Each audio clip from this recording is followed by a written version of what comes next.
Hello. Oh my god.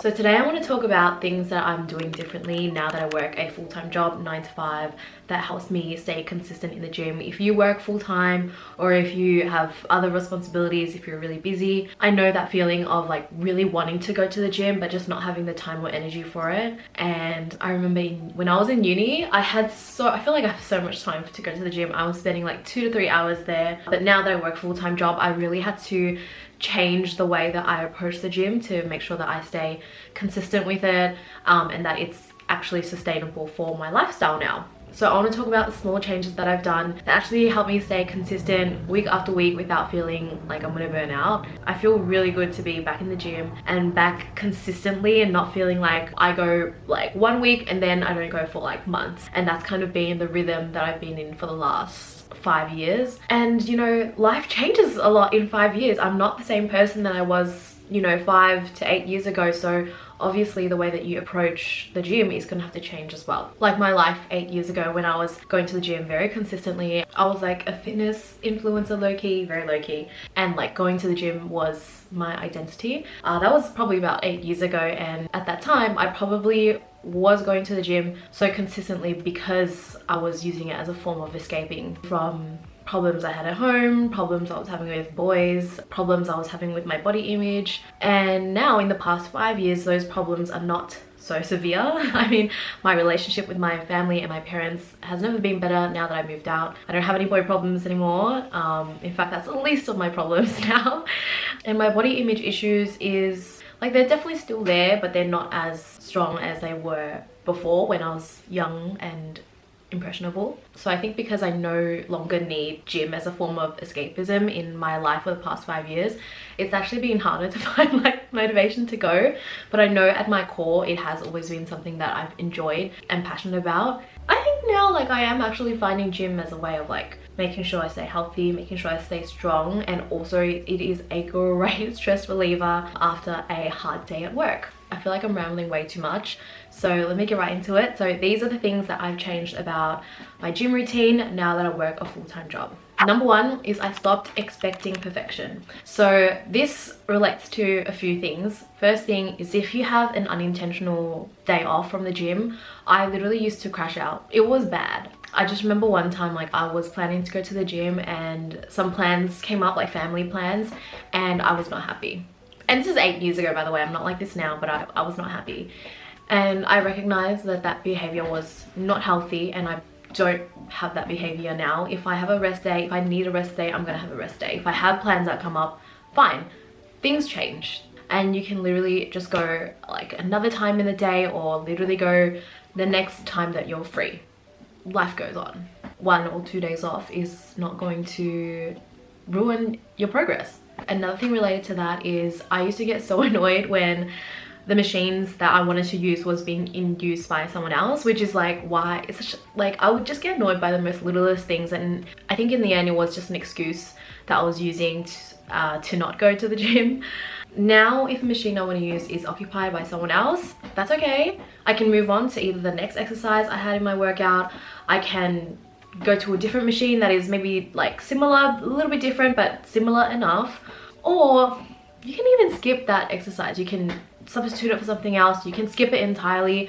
I think for me, like, the most important thing is actually getting to the gym, moving my body. And if I have to miss out on one exercise, so be it. At least I made it to the gym. Like, that's an achievement in itself. I moved my body, and I may not have gone on that specific machine, but I still made it. And the last thing on this point is, and this may be very specific to my gym, but oh my god, the parking at my gym is just so terrible. It's actually gotten a lot better, but there was a time where it was so bad that I would go there and not be able to find parking for a while, and I would use that as an excuse. I mean, I feel like it's a valid excuse.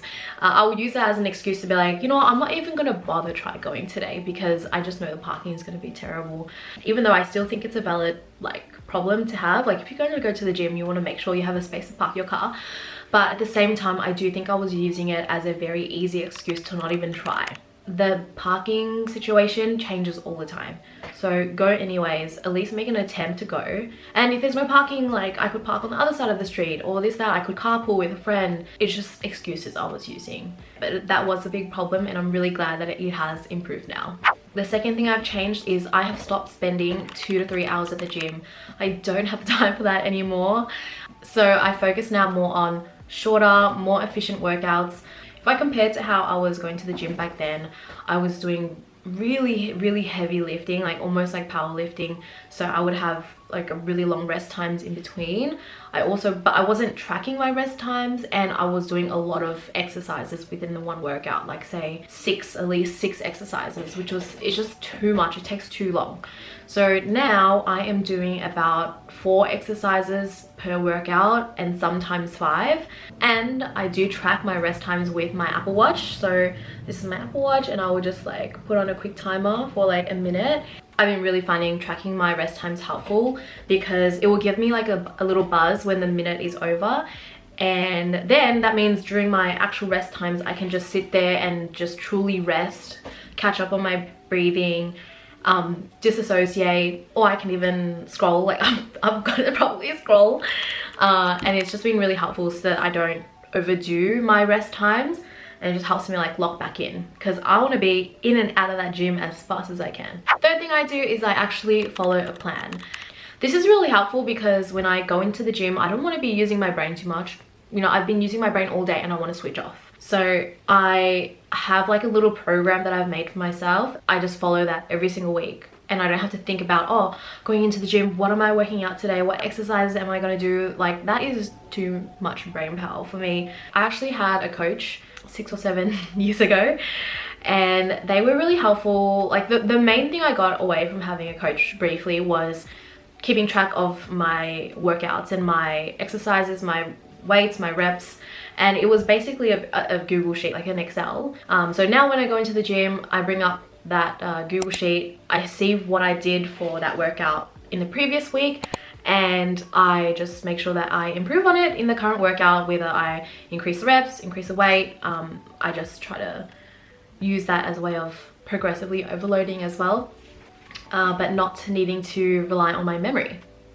Next thing is I actually don't do that much cardio at the gym anymore. Sometimes I might like hop on the Stairmaster or something, but I actually have a treadmill at home now. It was an investment and it was worth it for me because I use it all the time. I love using the treadmill at home to get my steps in, and I can, you know, be in the comfort of my own space. I can watch Netflix, I can watch YouTube, I can put my laptop on the treadmill and do some work. So that's a time saver for me as well, and I'm also getting my steps in.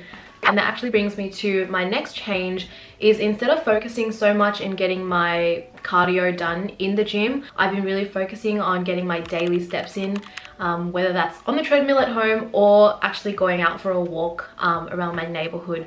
I actually used to think like going for a walk was such a waste of time, like I could, you know, be going for a run or this, that, but I have been really loving going for walks, like especially as soon as I log off from work. And going for a walk and just like really like taking that separation. Oh my god, it's the best feeling ever. So I do try to do a walk or 2 a day to get my steps up, and then any steps that I need to go on the treadmill to supplement more steps is when I'll use the treadmill as well. I do try to get 10,000 steps a day, and it's been pretty easy. Like you just need to put a little bit of like thought and planning into it. Next thing I've changed about going to the gym is I make sure that I'm wearing clothes I'm comfortable in, period. And I might change my mind on this in the future, so don't quote me on this, but right now I want to go to the gym in clothes I'm comfortable in. This is literally, I wore this to the gym today. Sometimes I might wear like a loose shirt, a hoodie, and I feel comfortable in that. I used to wear like tight leggings with like the scrunch bum, the sports bra, you know, the whole thing. And not to say that I will never wear that type of outfit again, but I'm just not at that point right now where I would feel comfortable doing that. Maybe if I went to a different gym, but I just feel like my gym is just very male dominated. I just feel more comfortable and that I can really focus on just myself and not be so aware of like people around me if I'm wearing clothes that I feel really comfortable in. And last thing I've changed is I have stopped tracking my calories. This one might depend a bit more on your goals, but you know, tracking calories I do find a little bit exhausting, not just like mentally, but also it's time consuming. You know, if you're freaking hungry and you're just gonna sit there and go on your phone and track your calories first, I just think it's a little bit time consuming. I have been focusing a little bit more on intuitively eating. The food noise is a little bit difficult, but it's been working for me so far. I don't want to get too obsessive with those numbers, so I actually have stopped tracking my calories. Again, not to say that I won't ever track my calories again, but at this point in my life I am not tracking my calories, and I really focus on eating balanced, protein-rich meals that are satiating, and like trying to snack less and eat less junk food basically. So those are all the changes that I can think of that have helped me to become more consistent at the gym. And at the end of the day, I don't think I've become more disciplined. I just think I've become more realistic and more flexible in my way of approaching the gym. When life is busier, whether you work full-time or not, like everyone's life is busy. So when life is busier, plans can change, and not every workout is gonna work out the way. Not every workout is gonna work out literally the way that you want it to. So it's better to stop chasing that perfect gym routine. It doesn't exist. Stop trying to chase that and focus on approaching the gym in a way that better fits your lifestyle. So if you're in the same season of life, or you simply just want to become more consistent at the gym, I hope this reminds you that you don't need to do everything perfectly. You just need to keep showing up for yourself. If you have any other habits that help you stay consistent in the gym, I would love to hear it. Thanks for watching, and I'll see you in the next one. Bye!